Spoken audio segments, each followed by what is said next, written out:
You are listening to the Mark Lesko Podcast, a podcast by diehard fans for fans. Mark covers all things Penn State football and the Pittsburgh Steelers, as well as anything related to the sports and fitness world. Tune in weekly to listen to a couple of dedicated fans talk about these topics without filters. Thank you for listening to the Mark Lesko Podcast.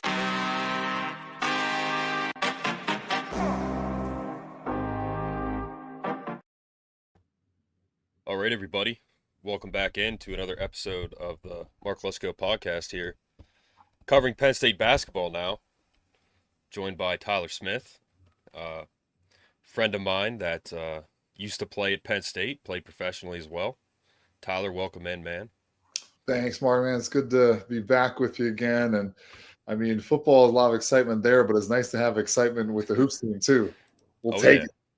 Absolutely. Yeah, I mean, football, obviously, they get a majority of the glory and the attention.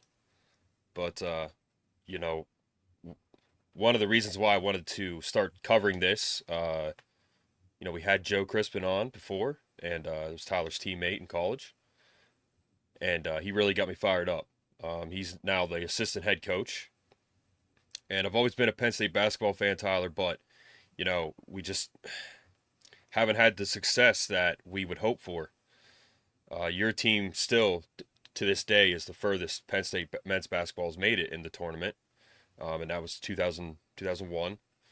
And too long ago. Yes. Yeah, man. I was like 9 at the time. Not to age you, Tyler, but you know, it's been a while, and we're finally seeing, it seems, a turnaround here with Coach Rhodes. Coach Rhodes is doing very well. And I thought it was great of him to bring back Joe Crispin, to bring him into the program. I mean, that's one of the best things I think he could have done. And they're killing it in recruiting. So, yeah, it was such a smart move bringing Joe in, and Joe loves this place so much. He's got a special place here, and not a lot of people know Penn State basketball nationally, but if anybody has any history with Penn State or knows about them, the Crispin name rings a bell. It's a unique name. They really kind of made a splash before three-point shooting became such the thing of basketball. He and his brother, John, I was between both those guys. Joe was a year ahead, John was a year below, and they would just launch threes from like the circle at half court and think nothing of it, you know? And they didn't think anything of it, but everyone was like, oh my gosh, like, you're shooting so deep. Why are you shooting so deep? It's like, well, they're 6-foot guards. You know, they got to find a way to score somehow. And they were such fun, unique guys. And we were able to make a really good run my junior year, Joe's senior year, making it to the tournament, beating teams like Michigan State, North Carolina, Kentucky, all the big names that year. And so I think there's more of that to come for Penn State with this coaching staff. And Mike Rhodes is a really sharp guy. And Joe and I laugh because Rhodes he's so defensive minded. And Joe's like, I'm trying to score 100 points a game here, people. Like, I get the defense, but man, we gotta put some points on the board. So they're really looks like they're finding a way to kind of have both those work together, which is really cool. Because some teams you see are like, so defensive minded, like a Wisconsin or a Virginia traditionally, and you're scoring in the 50s and 60s, and you might be winning games, but it's kind of boring. Mm-hmm. And unless you're going to win like a lot of games, like those two teams have won national championships, Final Fours, you know, you want to do something different, and players want to play a different way than that too. I mean, they won't mind playing defense if they're going to get to really, you know, do some damage on offense and get up and down the floor. So we've seen that early on from this team. Yeah, Tyler, you know, I remember, so for example, going to games when I was younger, the BJC was always rocking. It's a great venue. I love going there. Everything about it. It's a great place to be. Even when Penn State basketball wasn't doing well, it was still fun to go and be there, and then when they had like, and it happens in college basketball every year where you have this big upset and stuff, and every time that happened at Penn State, I mean, fans were crazy. because at the end of the day, they're Penn State fans. They're the best. So if they could rally behind that basketball team, and I truly feel that it's happening. Like they're turning it around. They just beat the preseason number one. They Yeah. dominated them. Yeah. Yeah, they did. It was convincing. It wasn't like some fluke or whatever. I mean, they were up 20 points like pretty much the whole game. Yeah. And so I don't know if you saw Coach Rose's comments a couple of games ago, and he was like, "Hey, you come to the game like sweat with us." I thought that was such a cool thing. That maybe that needs to be the new like team motto or something. Like get out of your chair. It's okay to stand up. It's okay to be loud. You can be quiet elsewhere, but when you're here, this is not a library.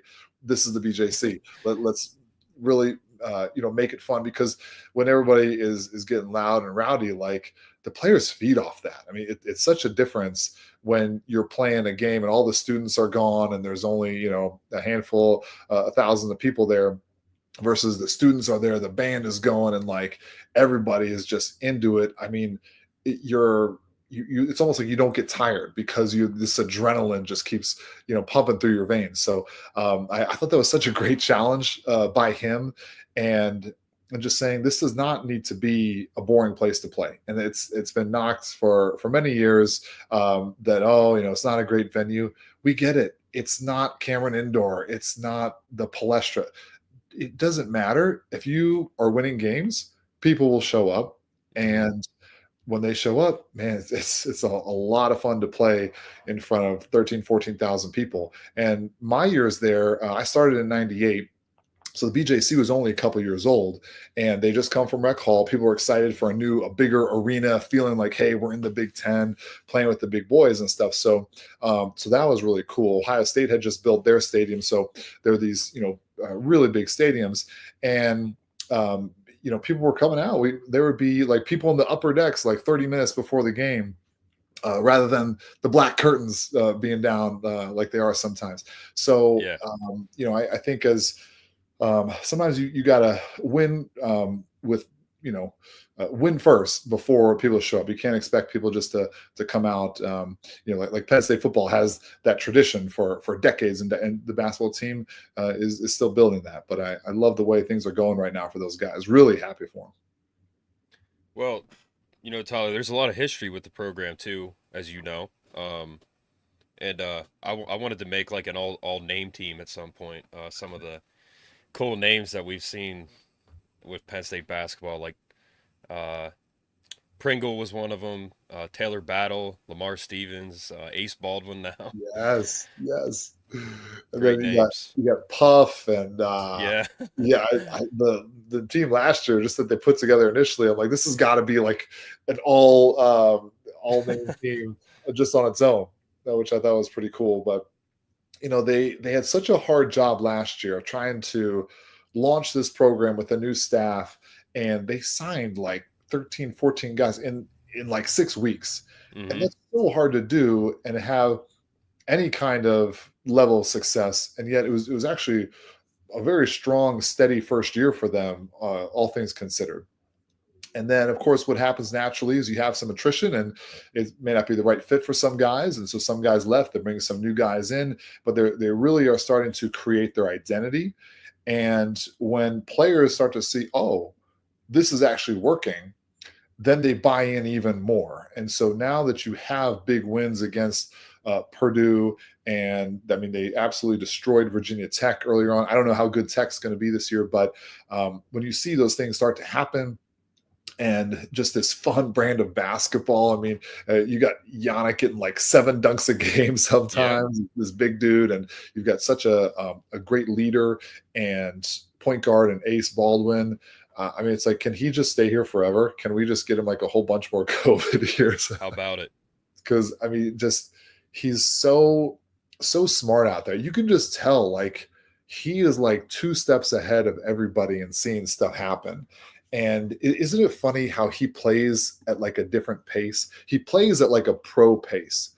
Like when you watch the pro game, guys play slower, but are more effective. And then they find their times to make their explosive moves. And that's exactly how Ace plays. And, I wasn't like that. I couldn't play like that. I was already slow enough. I needed to play fast and strong. But he's been a really good leader for this team, and I'm happy for him that a lot of these things are coming together, because I know it was a frustrating year last year in some ways because everything is so new, but it really seems like these guys are gelling well right now. Yeah, what I found interesting, Tyler, is first and foremost, like you mentioned, the 100-point games. Can't remember seeing that much with Penn State basketball. And then the latest recruit that they got, the 4-star kid, he announced on the Breakfast Club, that's a huge national show. He announced his commitment on there. I mean, that's really cool that he Really did cool. that. And looking through the roster, I mean, we have multiple 4-star guys. This kid we just got, he's a 4-star guy. And excuse me, the fact that we have a kid like that's of that caliber announcing his commitment to us when he's definitely getting recruited by, blue blood basketball schools. It's awesome, putting us on the map. Yeah. Yeah, it is. And it reminds me a little bit of when there was kind of a big signing class with Tony Carr, Lamar Stevens, I think Mike Watkins might have been in that class, or maybe Mm-hmm. right around that year. And that really kind of put us on the scene there for a minute too. And they came in and had an impact right away. So that's awesome, because there's so many good high school players like you, and Penn State, of course, is going to be selective, right? I mean, they're always going to get kids that have good grades and are high character people.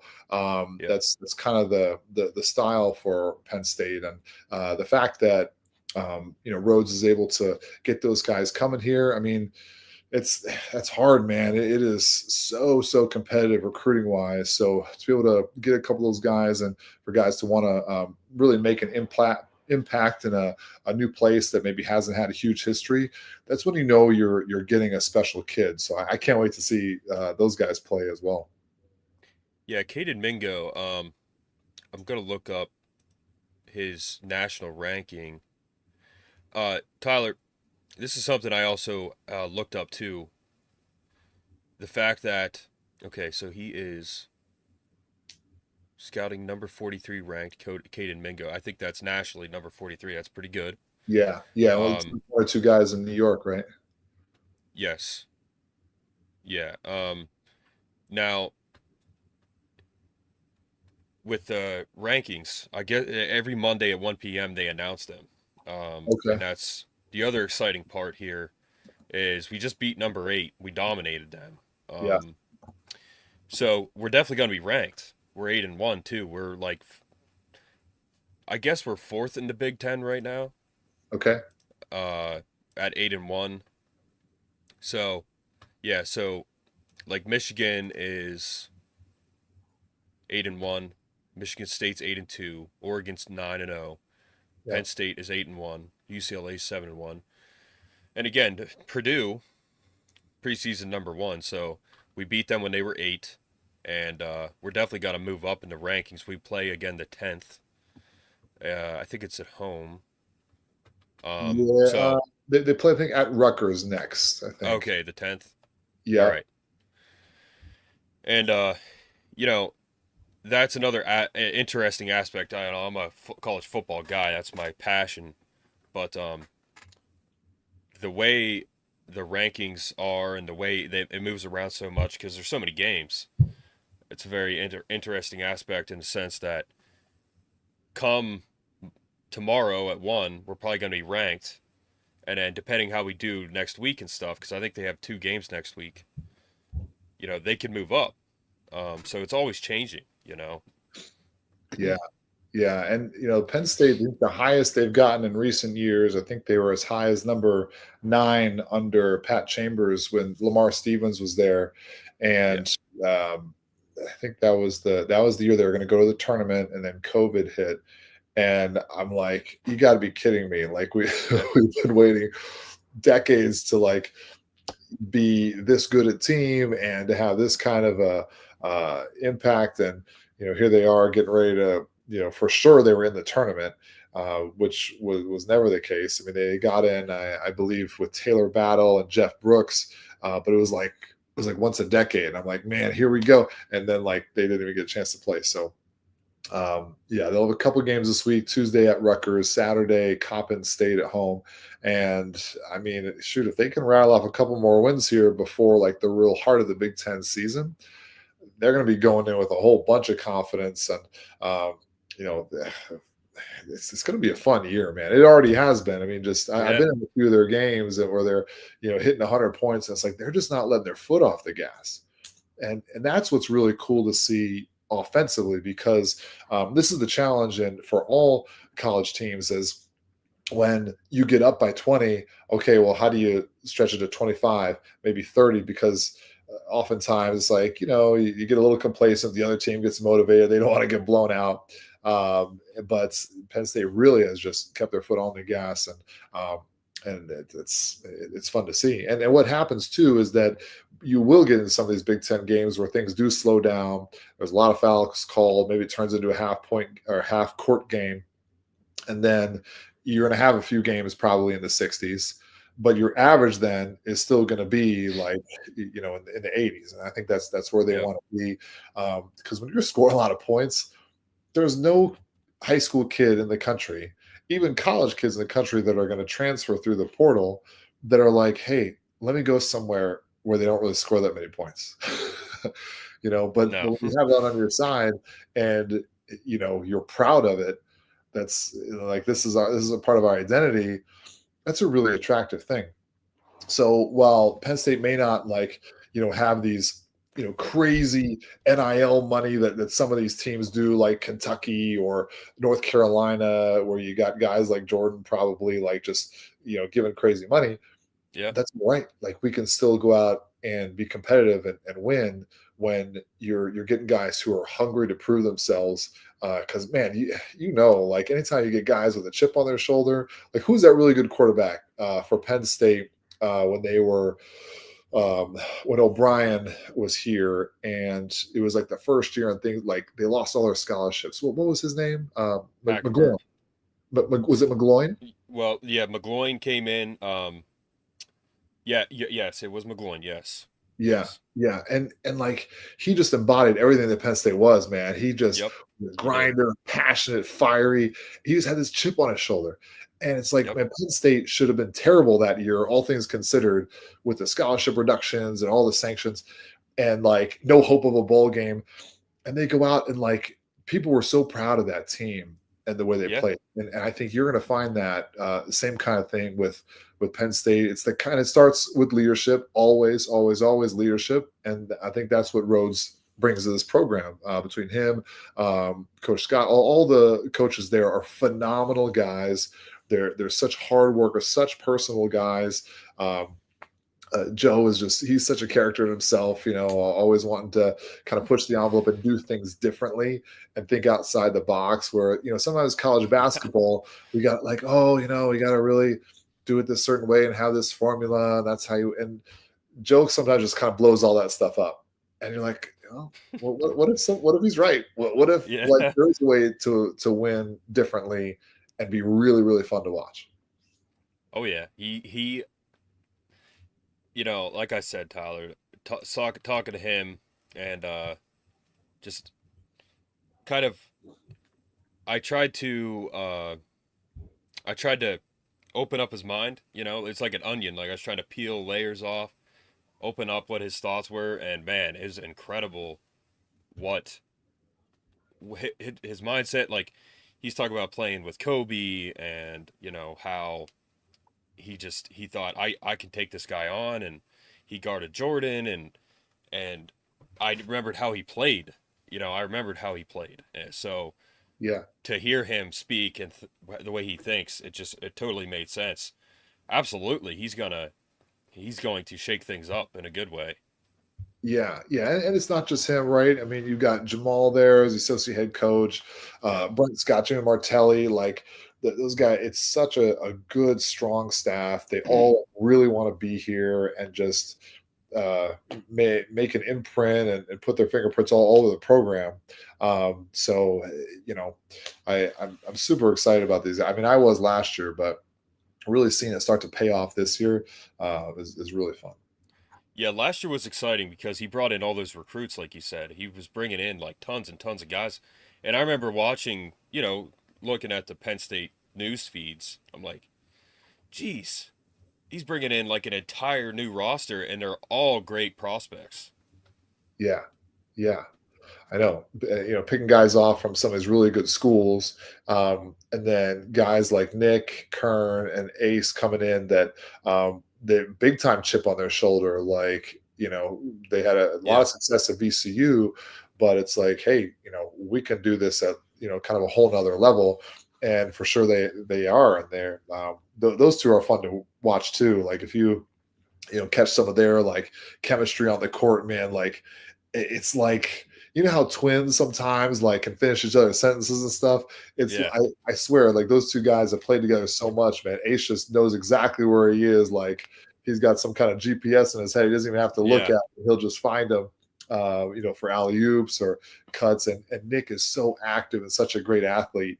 And he may not look like a real like thick, strong guy from the stands, but like I've battled against him, and the dude is strong, explosive, and it's like, you can't do anything about explosiveness when a guy's that quick. So they're a lot of fun to watch, man. I really like the big guy this year, just Yada coming in and doing damage right off the bat.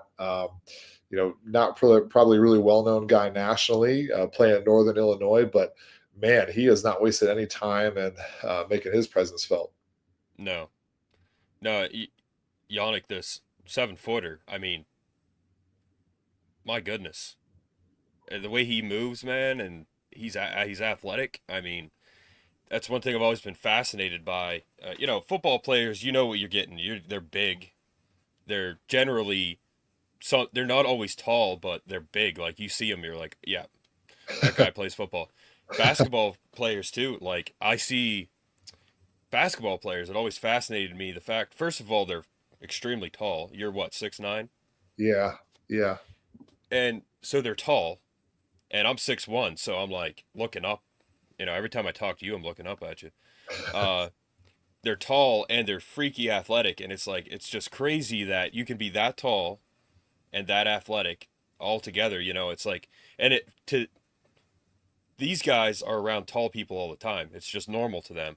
But then when you go out and like on the street, you're like, geez, like these guys are huge.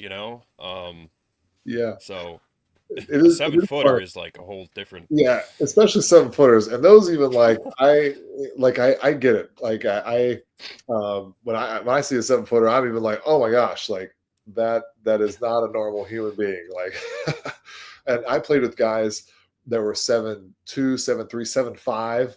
I played against Mm, Yao Ming one time when I was in college, and we played over in China with a USA team. And I'm guarding him, like looking at him in his stomach, and I'm like, it's like I'm like a 9-year-old playing against my dad. Like how am I supposed to guard this wow. beast of a person? Um, but just the other day, earlier this week, uh, I do work in some hospitals, and I had probably 6 or 7 people that I went to a new hospital, and they were like, "Oh my gosh, you're very tall. You're a large man," and I'm kind of used to that. But even I find myself doing that when I see like taller guys. I want to ask them how tall they are. I'm like, it's probably annoying because I get that. But it doesn't bother me, but I don't know. Everybody's a little bit different. Yeah, yeah. Well, sometimes people tell me I'm tall, and I'm like, I'm 6'1". I'm not. I'm not. I'm not that. I guess for average height, that's tall. But then I'm around like guys like you, and I'm like, yeah, I'm just a child compared to you guys. Yeah, But it is funny. My dad would always say when my friends would come over to hang out, and they'd be like, "Oh my gosh, your dad's so tall." Mr. Smith, how tall are you? I say, well, I'm 5'18", and they'd be like, no, really, how tall are you? Trying to do the math in their head. Yeah, this is too hard. I'm not that smart. Uh, Tyler, you talked about playing against Yao Ming. In that North Carolina game in the tournament, you played against Julius Peppers, who was the number one pick in the NFL draft. I mean, he was a massive human being, Massive. crazy athletic. Oh, Ronald Curry was on that team too.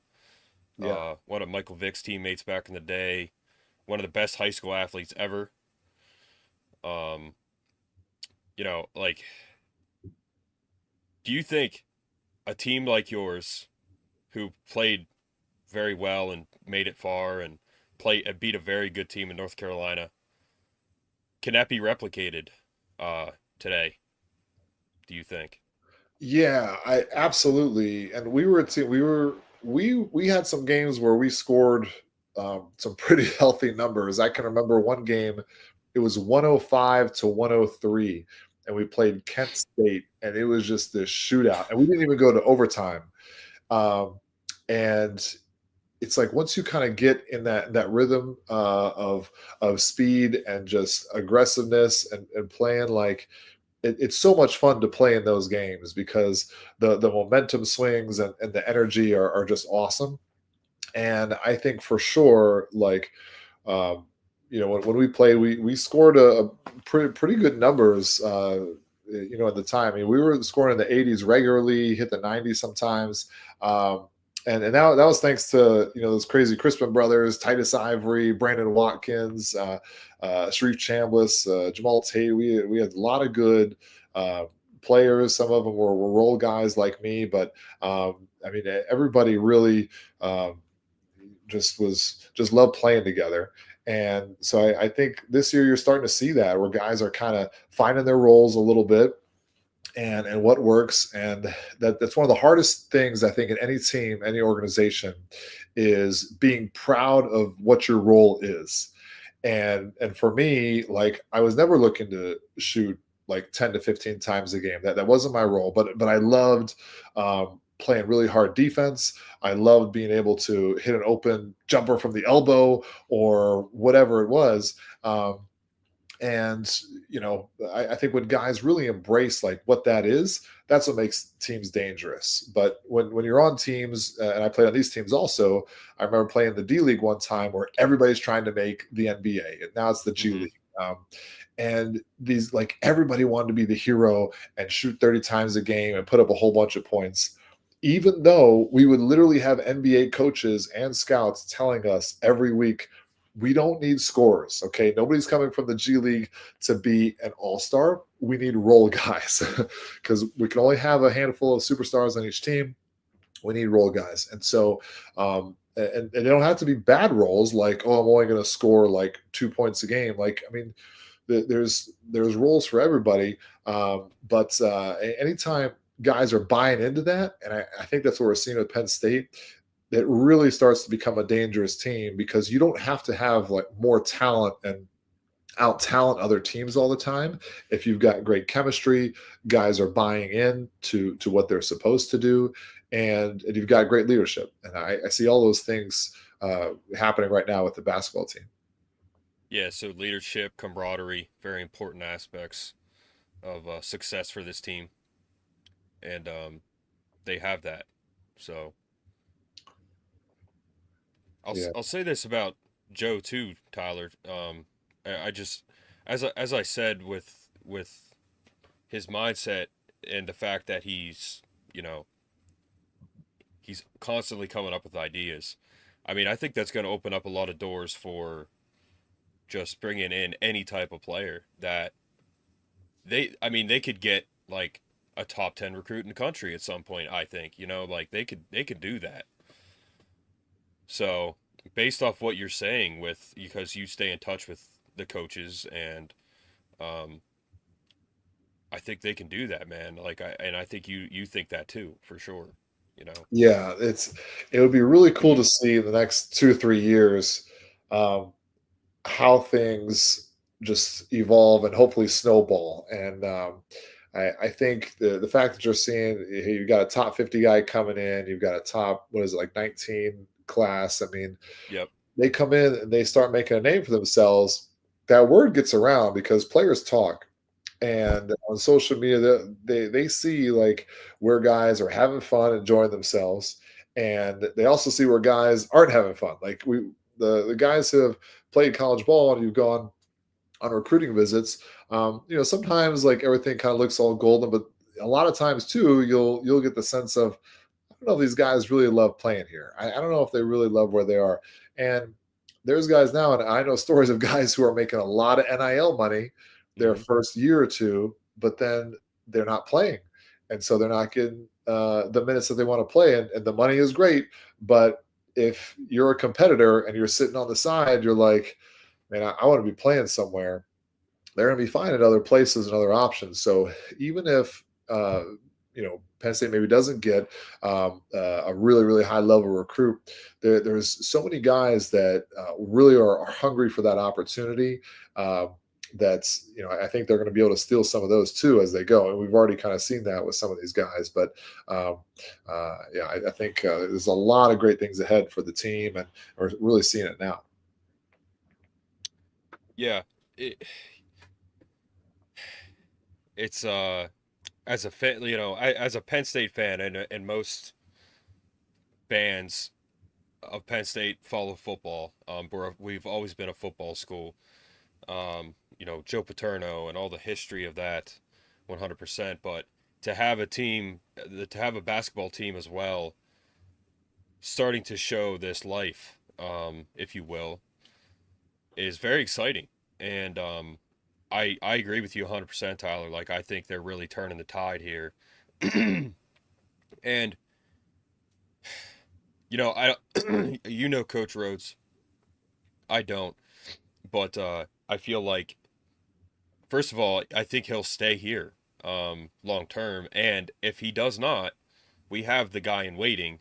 That's just a fan's perspective, and Joe Crispin. So from my perspective as a fan, we're set up here.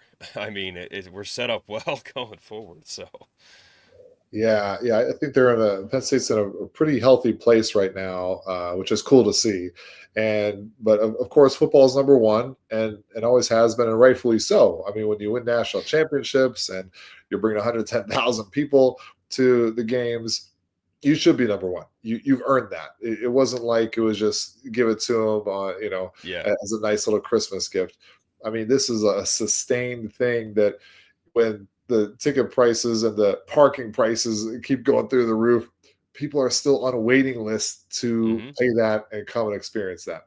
And there are plenty of schools around the country that are doing both. It's hard to have successful yeah, basketball and football, but I mean, even close to home, like you see Michigan doing that. You see Ohio State with both programs really, really doing well. Even like Kentucky, like their football team has, gotten a lot better in the past years when basketball's always been good. Um, like Alabama, right? You see them like they've always been a football school, but their basketball team, hmm, I mean, there's no bigger football school than Alabama, and their basketball team is doing really well. So it's sometimes the knock of, oh, we're not recruiting Pennsylvania kids, or we're not a basketball school.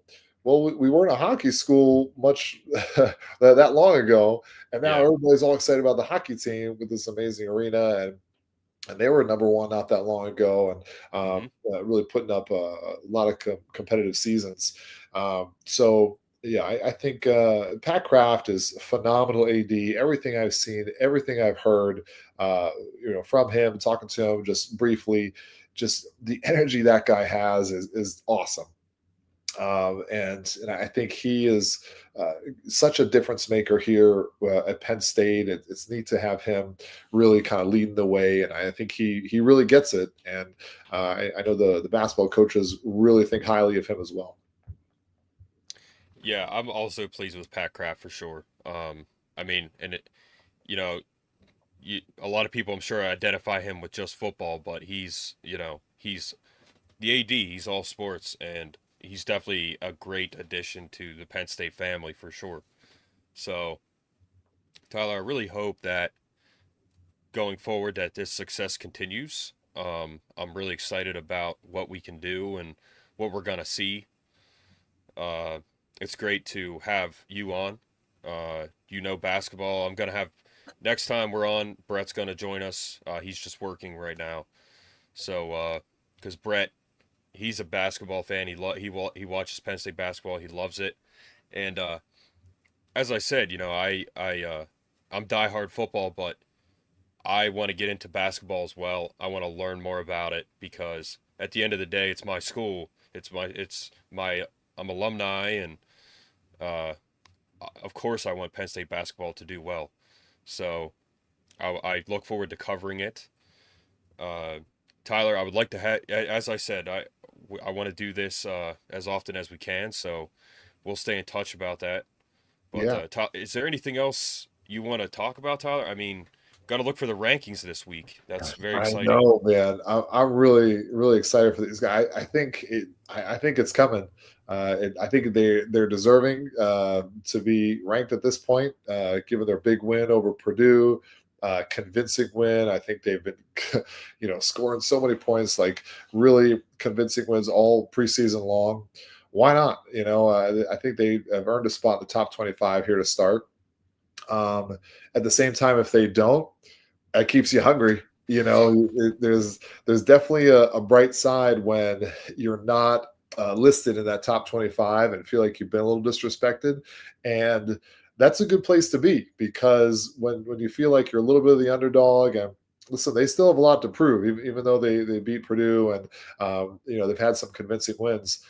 You always want to keep that level of hunger and fire, and sometimes when you're winning, and it's almost expected, then you can definitely lose focus. And I say that even with my kids, like you want to have that person that's pushing you and that's a little bit better than you, because that's going to really keep that drive alive to really kind of want to compete and get better. I mean, think about when you were growing up and you had that kid in your neighborhood that was like, man, that kid can just throw so hard, he can run so fast, and it's like, I want to be able to like beat them in a race, or beat them in whatever game you're playing one-on-one. And those times that you do, you're like, okay, that I'm there, man. It really, it drives you, it pushes you. And we all had those kids. I know I did. And even if they were like a year or two older, it was like, okay, that's what I'm gunning for. And so I think Penn State has a lot to prove. They're really hungry, and Coach Rose is a smart dude, man. He knows how to feed on that, and is never going to let his guys get too complacent. Another guy that reminds me of that is, and that style is Russ Rose, the women's volleyball coach for decades at Penn State, had an unbelievable tenure as a head coach. And I remember hearing him talk one time, and he would usually sit pretty calmly, it seemed like, just from a fan's perspective, of just on the side, like almost didn't seem like he was saying much, and he would just kind of be like taking notes after each point. He'd write something down. And I don't know if I asked him. I think I asked him, or maybe I don't know if he was speaking, but somebody was like, well, what are you writing down? Like, your teams are so good and you're undefeated through Big Ten season, all this stuff. And he's like, oh, well, I'm writing down all the mistakes that we make along the way. And I'm like, man, here you are, like top program in the country year after year, and you're writing down all the mistakes. But like, that's the kind of edge and things that, if you get complacent, that's with anything, right? That's in our families, with our marriages, with our relationships with our kids and our friends. Anytime you put something on cruise control, that's not a really healthy place to be. In business, we're always trying to be growing and be getting better. And it's the same thing as athletes. If you shoot 9 for 10 for the free throw line, you're like, gosh, and 90%, like that's phenomenal. Like, everybody should be shooting for 90% or more. You're mad about the one. You're like, I can't believe I missed that one. Yep. So but that's the kind of mindset I think Rhodes is always bringing for his guys, and really cool to see. So, yeah, man, thanks so much for having me on, and we'll definitely have to do it again soon. Yeah, Tyler. Yeah. I want to get you and Brett on here and talking a little Penn State basketball. I can see a time here, Tyler, and what you just mentioned, Penn State basketball definitely has that mindset of they're hungry and they're not going to let up. Because at the end of the day, Tyler, we have a lot that, I shouldn't say we because I'm not on the team, but Penn State basketball has a lot of potential, and they could be breaking records. I mean, making the Elite Eight or the Final Four. I mean, it can happen, and they have the perfect opportunity to do that. And they 100% have the right mindset. You can see it. You can see it just watching them that they have that mindset that you just Yeah. spoke about. So Yeah, no doubt, man. I can't wait to see how things evolve. I'll be at a lot of their games this year, and bring my family to them. And my girls love going to the games, and none of them. Well, my oldest plays some basketball, but I don't have any like diehard like basketball 12 months a year kids, but they love going to the games and enjoying them. And last year, no, it was 2 years ago. They remember when Jalen Pickett scored like 40 points in a game. They were cheering for him to get 40, and now we're cheering for him. Like the couple times we went with my girls, and they're like, "We gotta get to 100. You think we're gonna get there, Dad?" We'd be at like 82. I'm like, I think we got a chance. And, so that's the kind of things that kids remember, and obviously we all get excited about. So I wish I was there to rush the floor that last game. So we'll have yeah. to have a few more of those. Well, I can't imagine what it would have been like last night if they would have won. There would have been. Hopefully, you didn't park downtown. It would have been pretty wild. But Yeah, yeah. um, Tyler, we'll probably when we talk basketball, we'll probably throw some football in there too. Get your thoughts on that. Do you want to give your thoughts on the Big Ten title game? Yeah, I mean, everybody's got opinions on everything. I just, I was so proud of those guys for being right there in the mix. I mean, early on in the season, it seemed like we had a really good team, but I didn't know if we would be able to compete with an Oregon, like the number one team in the country all year long. And when he lost to Ohio State, that's always disappointing and kind of brings a little humility, I think, to everything. But they really show they're capable of beating those teams. And I mean, being a touchdown away from Ohio State, a touchdown away from Oregon. I mean, shoot, if you don't throw that interception at the end, I mean, that momentum is clearly in Penn State's favor. Let's say they do continue that drive and get that touchdown. All of a sudden, you're going to overtime. I think they win in overtime, hands down. You just scored 2 touchdowns in like 4 minutes or something, and Yeah. you go beat this team. All of a sudden, you just beat the number one team in the country. You got the bye going into like playoffs. Like it's pretty incredible. So just really proud of those guys and happy for them, and disappointed for them though at the same time. But Yeah. all that being said, history gets to be made. Penn State with a playoff game in December, the first year they're ever having this, 12 teams. So yeah, I'm excited for them and can't wait for December 20th. Yeah. They got a home game, which is awesome.